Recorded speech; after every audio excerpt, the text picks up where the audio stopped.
Joining me now is celebrity and royal commentator Kinsey Schofield. Kinsey, Meghan Markle has come under fire for recreating Diana's famous cross-legged photo shoot for Harper's BAZAAR. And Kinsey, this isn't the first time she has recreated some of Diana's most iconic looks. I don't know what she's playing at. Oh, yes, you do. When someone lacks a clear sense of identity or direction, they start to lean on imitation. And Meghan is such a polarizing figure. She must think cosplaying Princess Diana will help her absorb some of the warmth people still feel for Di.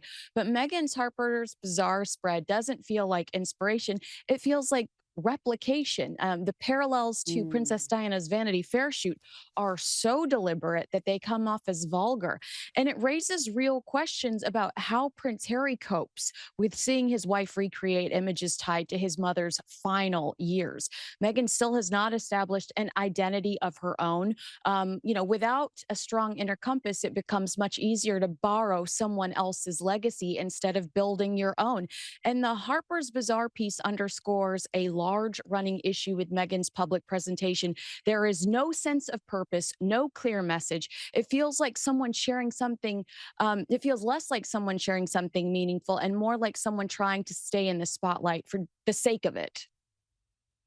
I tell you, if Diana was around, none of this would be happening. I think she would have nipped this Meghan Markle business in the bud early on. She would have seen her coming from a million miles away. And it seems like the late Prince Philip maybe saw her coming. He allegedly gave Prince Harry a warning about getting married to Meghan Markle ahead of the wedding in 2018. The interaction was detailed in royal biographer Andrew Lowney's book entitled The Duke of Edinburgh allegedly told Harry one steps out with actresses, one doesn't marry them. Kinsey, that would be hilarious if it was accurate, and I've got a feeling it is accurate.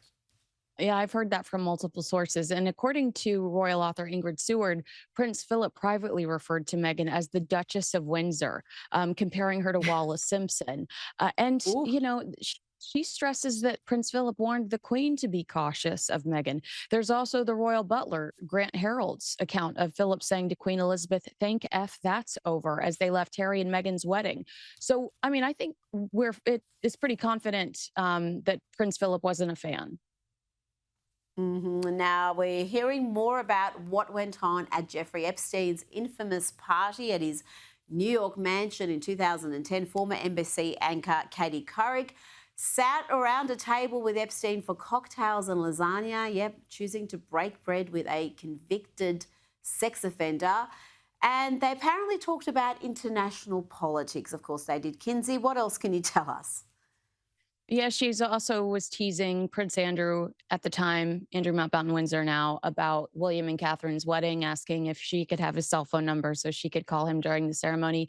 To your point, I just want to remind everybody to remember that visual of Katie Couric cozied up to Jeffrey Epstein every time she lashes out and makes allegations against our president. Katie has been so hostile about Trump's relationship with Epstein when all of Epstein's victims have said Trump was nothing but kind to them and there was no inappropriate behavior. Katie claimed ignorance about this event and about these people, but former Vanity Fair editor Tina Brown was astute enough to turn down the invitation. She now calls it the Predator's Ball. Oh, wow, that's got a ring to it. I just can't believe anybody, let alone someone who's got the sort of profile Katie Couric had at the time, would accept an invitation from a pedophile. That 2008 conviction, and this dinner was in 2010, this meal, the 2008 conviction was for paying for sex with a 14-year-old. Now, in my mind, 14-year-olds can't consent. So that to me is rape. But however you want to characterise it, it was against the law. He pleaded guilty. That was 2008. And 2010, he's got all these famous people sitting around his table. Give me a break. Now, Wicked. We've talked about this film before. People have flocked to see the new Wicked movie. It was released last week. But cinema goers were shocked to see a trigger warning before the film started. Kinsey, what's that about? Yeah. It warns the audience to prepare themselves mentally to see characters who cast magical spells on one another. Oh I mean, dear. not only was Wicked wildly successful on Broadway, it's the sequel to a blockbuster film. Shouldn't we already be mentally prepared? And do we really need a warning? I think Harry Potter is even insulted in this scenario. And the incessant crying from the leads continues. I saw another interview where it was actually more members of the cast. It wasn't just Ariana Grande and Cynthia Erivo. And they were all crying again. I mean, there is something wrong about that movie or on the set. Something has happened because these people seem changed and perhaps not changed in a way that's improved their mental health. Well, I don't like to comment on people's physical appearance, but just look at how thin both Mm. of the actresses have become. It's been to a point of, being concerned about it. So I think you are asking some fair questions as to what's gone on mentally over the last few years since they began filming this movie. They're just all over each other. They're crying. Their reactions are so off. The affect is all off.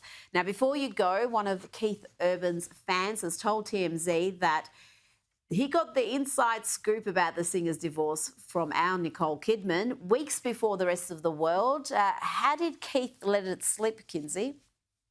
So yeah, Keith met his doppelganger in Canada, and they joked that the only way to tell them apart was Keith's tattoos and wedding ring. And as Keith told the fan goodbye, he noted that the next time they saw each other, it might just be the tattoos, alluding to the fact that he wouldn't have his ring on. I mean, that's a dead giveaway. Ooh.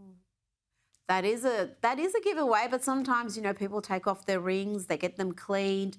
I still think there's a lot to be told about that divorce. I have a fear that our Nicole was hard done by, and I say our Nicole because it's also our Keith, isn't it? We can't really.